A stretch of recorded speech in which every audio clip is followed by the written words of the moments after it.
Ultimately, purpose is felt not through metrics, but through stories. Humans have, for thousands of years, conveyed meaning, conveyed purpose, conveyed engagement, not by just celebrating numbers, money saved, attacks prevented, but by telling stories. Welcome to Compromising Positions. I'm Leanne Potter, cyber anthropologist and head of security operations for a major retailer. And I'm Jeff Watkins, a cybersecurity enthusiast and CTO for a major tech consultancy. Together, we're the tech podcast that asks non-cybersecurity professionals what we in the industry can do to make their lives easier. And help make our organizations more prepared to face ever-changing, human-centric cyber threats. Today, we're joined by Dr David Burkus, one of the world's leading business thinkers and best-selling author of 5 books on the topic of business and leadership. This is the first of 2 parts, so do join us next week for the rest of this fantastic interview. David has worked with the leadership teams of some internationally known names such as PepsiCo, Adobe and NASA, so I'm really excited to dig into some of the insights he's gained over the years of working with these organizations. In this episode, Storytelling Superconnectors Unleashing Purpose Beyond Metrics in Your Cybersecurity Function, David challenges the concept of Dunbar's number as we discuss the power of human networks and how finding the superconnectors in your organization will help you get your cybersecurity agenda in front of the right people. Indulging a bit of schadenfreude, David shows us how we can use the hacks and breaches of our competitors to demonstrate our value and purpose offering to the C-suite. And he also shares his unique insights on breaking down silos and harnessing the power of positive engagement in the workplace. And as if that wasn't enough, how to move away from just metrics to make your security function shine. Basically, if you want to change the way your organization sees your security team, this is the episode for you. We love this chat and we think you will do too, so sit back and enjoy our interview with David Burkus. Welcome to another episode of Compromising Positions. We have an incredible guest with us today, one of the world-leading business thinkers. Always a pleasure to have on the show someone with such a great pedigree. He is the best-selling author of 5 books about business and leadership, winning multiple awards. There is nothing this man hasn't done, in my opinions. I'm a big fan of his videos on LinkedIn, which you need to check out. And the man in question is David Burkus. Welcome, David. Oh, thank you so much for having me. You are too kind on that introduction, but thank you. I am a real big fan and I'm very delighted to have you on the show. Your really short, punchy videos are just an inspiration to me. So tell us a little bit about yourself and what do you do all day? Yeah. Well, I just came off of 3 hours of playing pickleball before this. Does that count as what do you do all day? Love it. Living the dream. Yeah. I forgot to say we've got a professional athlete on the show today. Yeah, I'm not sure about that. I'm pretty terrible, but no. So I'm an organizational psychologist by training. Now sort of a writer and speaker by passion. My big kind of why, or I should say, in line with my own book, my big who is I joke that I'm trying to make the workplace not suck, right? I think work is central to our lives. It's part of what all of us do. We fill 40 something hours a week of our life with work. And so I think it's too important to just, leave it to chance. I don't think work-life balance is a thing because I think if you have a terrible job, that's going to affect all the other areas of your life too. So trying to make the experience of work as engaging and as purpose-driven as possible for people. And that started, again, down the road as an academic, being an organizational psychologist and what have you. But the real passion was, hey, if I'm going to make a change, I need to get these ideas out of the ivory tower and into the corner office, the co-working space, the home in a post-COVID world. I need to get them wherever work is actually happening. So we pivoted and kind of scaled down research and teaching and now work almost exclusively directly with organizations and associations to try and apply evidence-based insights to build better teams, because teams are so central to our work. The majority of things that are impacting someone's engagement or disengagement, their experience of work, is the boss they have and the team that they're on. And so that's what I focus in on. Amazing. Could you tell us more about your books? Yeah. So, I in the early days of writing, I had a bit of what I jokingly call intellectual ADHD. So the first 3 books are sort of all over the place. My first book is called Myths of Creativity. It's a psychology book about the psychology of creativity, aimed at correcting a lot of our misconceptions about how it works, right? The second book is called Under New Management. That's sort of a future of work book, or at least it was 2016's best guess on the future of work. Now here we are 7 years later. We got some things right, got some things off. What's amazing to me is actually how well we called sort of hybrid and remote work. I used to call it that sort of results only work environment, but that idea that, if you're doing your work, we want to see you, but we don't care how often you're in the office. So the days of I think for most knowledge workers, the days of the 40, 45 hours in the office, waiting till your boss leaves so you can leave 5 minutes later. I think that game is over for a lot of people, which is great. Now, the trick now is doing the balance, but that was something we talked about in 2016. Third book is called Friend of a Friend, and that was all about the science of human networks, how humans form networks, how they're connected to each other. Interestingly, this is sort of divulges into y'all's wheelhouse in that we looked at any scientific research on networks, which includes how computer networks and other communication networks are organized, because they share the same guiding principles or same emergent principles as human networks. So that was sort of my intellectual ADHD period. Anything that fascinated me, I was like, okay, I'm going to write a book about this so that I have an excuse to study this for 18 months and then write a book about it, right? That was my thing. Eventually, two things happened at once. The first is that I realized the through line through all of those books actually was teams. The most highlighted sentence in the first book on creativity is that creativity is a team sport. The second book is actually about the future of work, but it's all about how teams are going to organize around projects and do their work, what have you. And networks are people, and people form clusters, and clusters are another word for teams, right? So kind of had that realization. The other thing that happened was COVID forcing a lot of knowledge workers, my direct clients, to work from home. And so that one chapter on remote that I was hinting at earlier suddenly became very, very popular. And we extended that into a book that we wrote specifically for, I like to call it the choose your own dilemma book for remote leaders who didn't want to be remote leaders, right? You weren't counting on this. You had your team in person, and now all of a sudden you have to manage remotely. That book became Leading from Anywhere. And then that one we wrote sort of in response to what the world needed, just trying to be as helpful as possible. But now the newest book is called Best Team Ever. And that was the book that I wanted to write when I had the realization about teams. The difference was what the world needed, right, was teams in a remote context. But now that we're kind of in this, some are back in person, most are hybrid, some are still fully remote, we could talk about teams in a variety of different arrangements and talk about what's universally true about teams and team culture. So that's the newest one, Best Team Ever. Like I said, bouncing around all over the place in the first three books. But then we realized that that's my real kind of passion. And I think the place to make the biggest impact is to talk about how teams work together, because that affects so much about whether or not we're going to be successful or not at work. Yeah, it's not the first time on this podcast actually somebody's mentioned human networks, or physical networks mirroring human networks, or the other way around. Do you have any little tidbits or bits of wisdom on that? How studying physical networks has kind of helped think about organizational structure? Yeah. So, one of the things that you notice in physical networks, like if you take a network like the internet or even network connections built inside an organization, is the number of connections don't follow a normal distribution. They follow a power law, right? Some look at website. This is the whole reason Google works, right? Is that some websites get linked to each other and linked from far more often than others. And that follows that sort of power law. It turns out, even though we might think it's not, humans are the same way. There was a social scientist, actually a anthropologist, who once theorized that the perfect size for a group, the perfect size for a community is 150 people. You might hear that sometimes referred to as Dunbar's number, et cetera. That's not actually how humans form connections. It actually looks a whole lot more like a technological network, like a communications network. There are some people who are legit superconnectors, in the same way that there are some sites or some network connections that handle all of the majority of the traffic. So that's one insight, right? Is that you want to kind of look for those, to connect with who those superconnectors are. I think the other most interesting one is that 6 degrees of separation is a real thing. The difference is it's actually even shorter than that. If we think about 6 degrees of separation, the idea that everyone in the world is connected by everyone else, we think of that as, wow, okay, 6 introductions and you could meet the president or the prime minister. Well, truthfully, I'm not actually all that interested in meeting either, but that's a whole other story.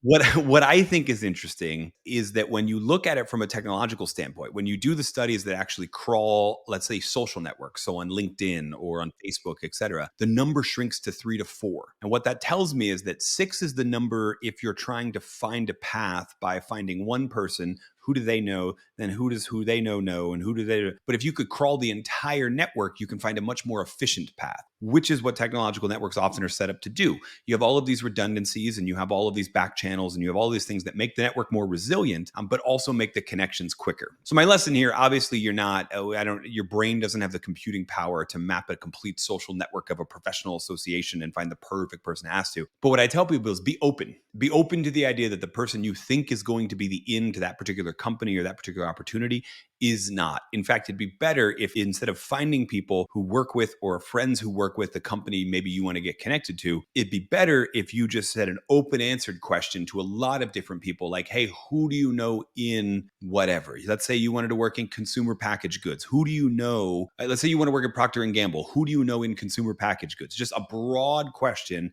asked of a lot of people. And you'd be shocked where all of those different connections happen. Because what humans try and do is find the one path and find the perfect path. And sometimes it's a dead end. But what if you're thinking about the way a network application crawls an entire network, it searches every possible opportunity. And to the extent that we can do that, we're going to have a better chance in our own networking efforts. So that's two for you. And I could go on and on and on. But it turns out there's so many similarities between how humans form relationship networks and how other networks, whether it be, like I said, communications networks, telco networks, internet connections, even in nature, the networks that animals form, et cetera, they all have several principles in common, no matter what the type of network is. So you're saying everything under the sun's a graph. Kind of, yeah. I mean, you can draw, and you know what's interesting? We know this is true, but we never talk about it. Like in organizations, we will draw up like the perfect organizational chart, who reports to who and what have you. But you know who the Superconnectors are, right? I worked in university for over a decade. And one of the first things I learned is it didn't matter who the dean was and who the chair was. The admin knew everybody. And she was going to be the best way to get stuff done, right? She was the Superconnector in this case. And every organization has that. Right. And I think you just have to kind of pay attention to it. Yeah, one thing I say to a lot of people when I give advice of like, oh, how do I get security on the CEO's top priority list? Like, do it through the exec PAs because they know everyone. I've really got something important to discuss. Be really nice to them. Yeah. And they're the ones that will really help you connect out into the wider business and really kind of raise your profile before it even gets to the CEO. Yeah, no, absolutely. Teach them a little bit of like, security savvy. Teach them what a phishing email looks like. Have them report it to you, and then sing their praises when they report one to you. And now all of a sudden, the CEO is noticing. Wait a minute, my assistant got a company-wide email from IT singing her praise. What's that all about? And now all of a sudden, they notice. Yeah. Mm-hmm. Yeah, absolutely. And when it comes to networking, so you're talking quite a large scale there. So internally, when it comes to networking, so one of the problems security teams often have is they're quite siloed, quite isolated from the business. How would you recommend they start building those networks and being the best team ever? Yeah. Yeah. Well, it's funny, that same strategy I said on the admin probably works the other side. I'll just be brutally honest here. Having worked for a lot of different organizations and hence worked with a lot of folks who are in IT and in security, et cetera, they're often, we feel like they're sort of the police. Right? They're there to tell us to do things we don't want to do, to monitor our activity. During the pandemic, depending on the organization, they were sometimes told, even though almost every IT person I talked to and even security person I talked to didn't want to get involved in monitoring software and all that sort of stuff. Sometimes they were told to. And so now you have this negative opinion of them.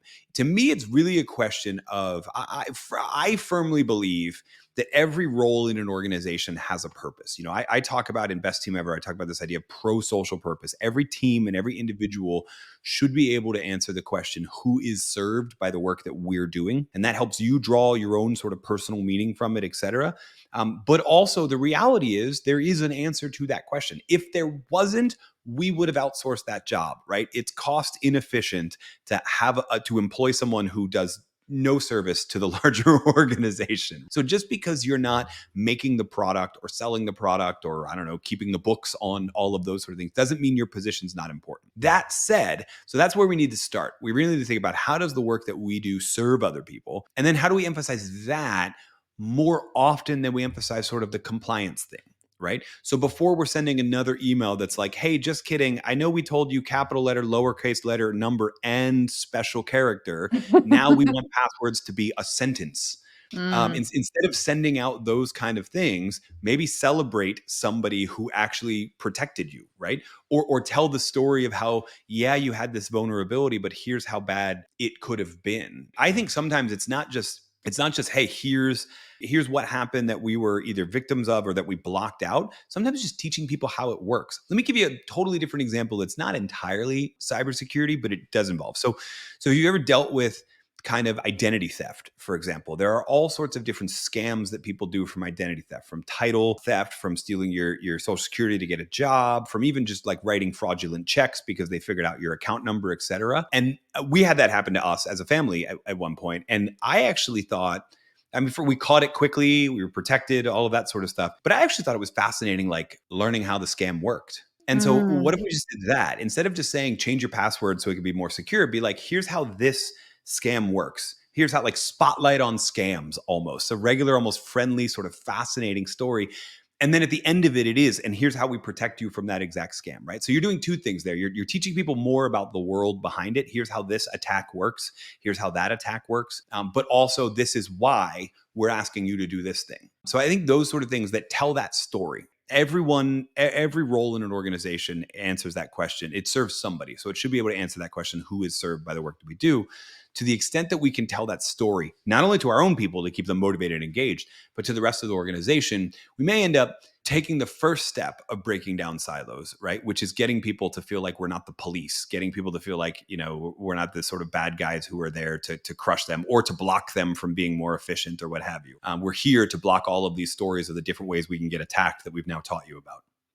Yeah, I think you've covered some of it all. I think that's really fascinating. Actually, there's a YouTuber I listen to who does like a summary of all the cyber scams one by one. He calls it "Wham Bam, that's a scam," and he does it in under 30 seconds. He literally goes, "Here's what it is. Don't click on it. This is why it works. This is how you can, stop it from happening." And it's a really engaging piece. And we don't really do that. I mean, we tell people like, watch out for these emails. We don't necessarily go through the mechanisms. And I think I agree. The mechanism of how scams work is often fascinating, like the fake people cheating, the voucher codes and things that the cards you can get at supermarkets, how that theft works is incredibly intricate and fascinating. And I think actually people might be more engaged if they learn a little bit more about what's going on under the cover. Yeah. Or when I was at the university full time, we would get these random, if you're smart enough to know that the name in the email is not always the email address, and if you click the little caret, you can see the real email address. We used to get these random emails from the university president that just said, no subject, are you on campus? I don't know what that's about. I know it's a scam because it didn't actually come from his email address. It just came from someone who's mimicking it, right? But like, I'm really curious. How does that play? If I respond and say, yes, I am, what happens next? Like, tell me that story. Don't just tell me, hey, forward any weird emails you get. Like, how do I know they're weird unless I know what it is? Yeah. I once worked in an organisation and the CTO got a really weird email and he sent it to us and it was so odd. And even us as a security team, we were trying to work out, what is the scam here? And it was a really weird request. And in a safe environment, it had this link. And so we, in our safe environment, clicked on it and it led to a Facebook page. It's just like a personal Facebook page in, I think, somewhere like Singapore or something. I was like, what is the idea behind the scam? But what we did is we shared that email and we said, look, even the CTO gets, these emails and things like that. Like, this is what we've discovered from it. This is how we spotted it with scam. And also the CTO spotted it with scam. But this is the investigation we did. And even though we didn't really have a conclusion what the actual scam was, people were really interested, going, why did that link go to a Facebook page? And then we had so much engagement. It wasn't necessarily teaching them anything, because obviously we had nothing to say on it. I'm still perplexed to this day about what that was about. But it definitely was a scam, but I can't work out what the end game was. But what people were interested in is that whole process. What you did there is two things, right? One, you piqued their interest on how it works. But two, you celebrated the CTO for figuring it out. Now imagine if you do that for everyone that gets forwarded. Even though you're just a random junior accountant who just got hired 6 months ago, you suddenly become in the IT's department's monthly newsletter as the story we celebrate because you thought, hey, that's suspicious.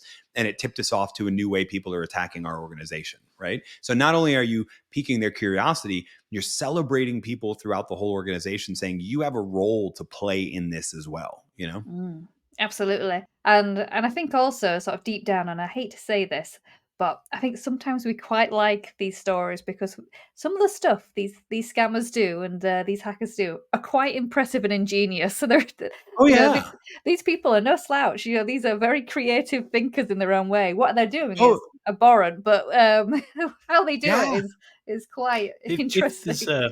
I think if there's some kind of vulnerability, sometimes the principles of cybersecurity say basically it will be found and it will be taken advantage of. I remember many years ago they said it's okay, you can open email, there can be no virus on emails.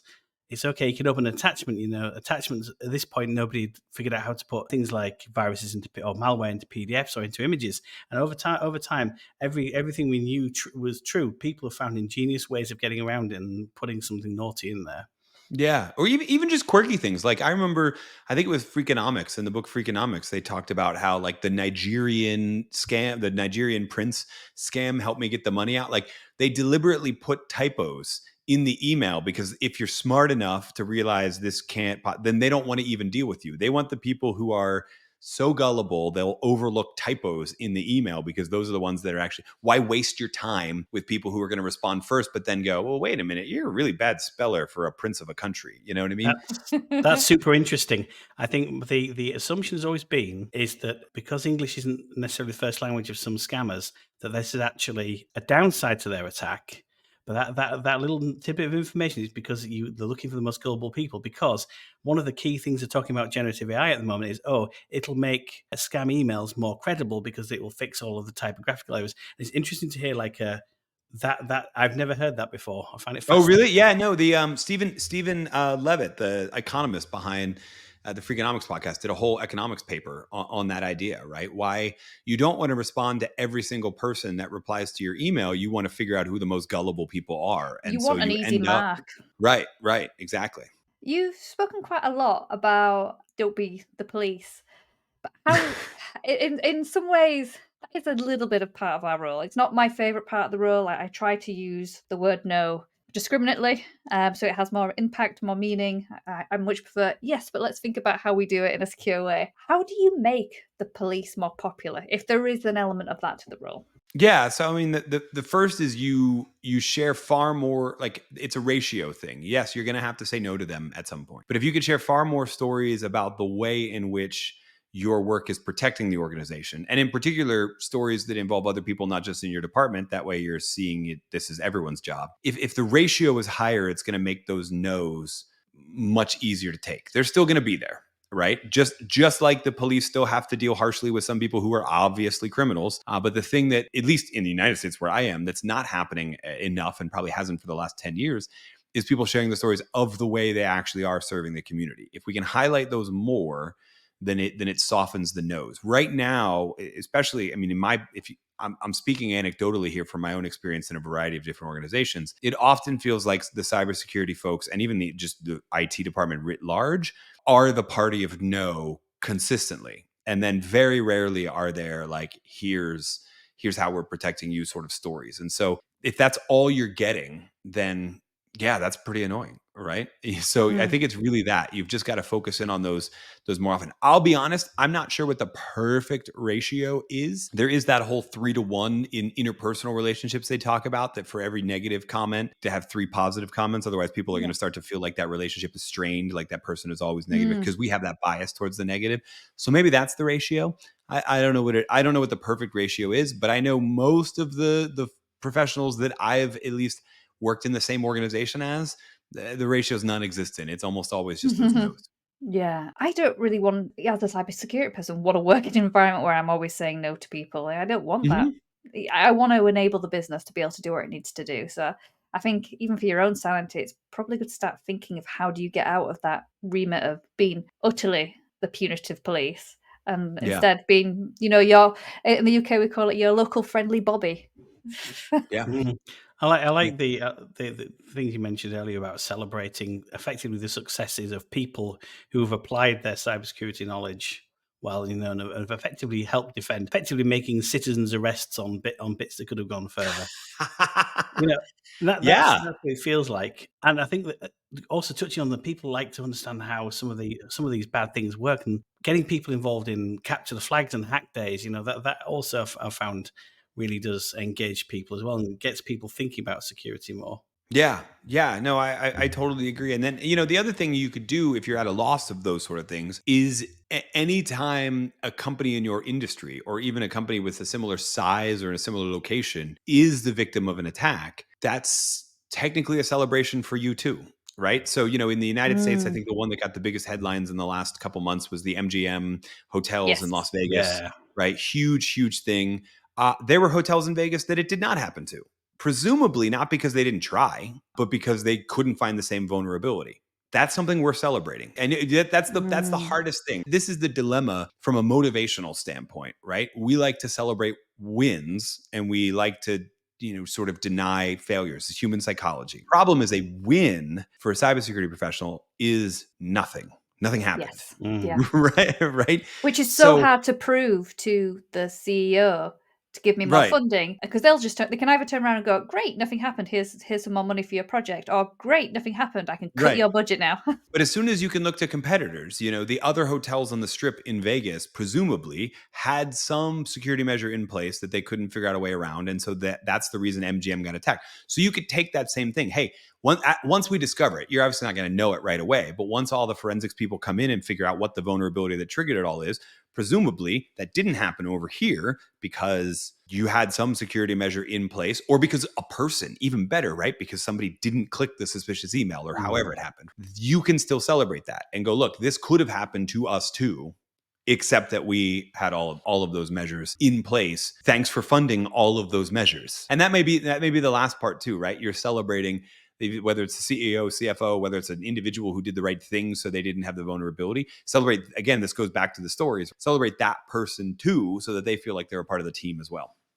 Absolutely. I really like the idea of that, actually. It's not something I've really considered, but you could even take that further, as make that, and then getting a bit too technical for this podcast, but make that part of your threat intelligence piece is, when your competitor, someone who's very closely related to you, the type of business you do, has a breach and all that information does come out, is actually running the same scenario against your system and saying, actually, and especially things like emails, like, did that email, did we actually get that? And did we block that? Right. And things like that. That would be really interesting. Yeah. I mean, if they did try something, that's the best possible scenario. But you can also just celebrate the fact that, look, they didn't even try because we have this in place.